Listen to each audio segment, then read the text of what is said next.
একটু বেশি পরিমাণেই দিই। আমরা কি ভাজবো সরষের তেল দিয়ে? না, ভাজবো সাদা তেল, সাদা তেলে। বেশ।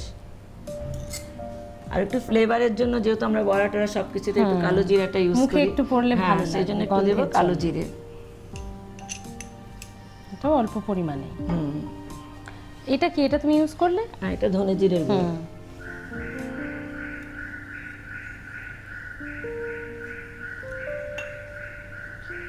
দেখো, এটা তো চামচ দিয়ে মাখলে মানে হয়, কিন্তু সবকিছু সবকিছু একটা হাতে মেখে নিলেই হয়। মা তো হাতে মেখেই করছে, সেটাই।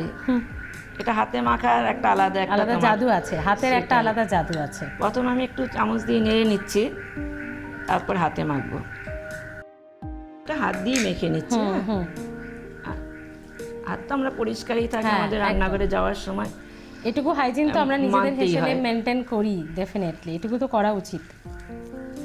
তাহলে কি তোমার মাছটা একটু মানে ভেঙে গেল, আর পেঁয়াজ কুচি টুচি সব একসাথে ফ্লেভারটা ভালো করে ঢুকলো। হ্যাঁ, তুমি এগুলো দেবে না? না, এটা তো ব্যাটার করবো। ও আচ্ছা আচ্ছা, এটা আচ্ছা। একটু মেখে 5-10 মিনিট রেখে দিলে মানে ভালো হয়। বেশ, একটু রেখে দেব। হ্যাঁ, একটু থাকলে ওটাকে কি মজে যায়। হ্যাঁ হ্যাঁ, পুরো ভালো করে মশলা তেল পুরো ব্যাপারটা মজে গেলে টেস্টি হয় খেতে। এই যা, এরপর নেক্সট আমি হাতটা ধুয়ে নিই।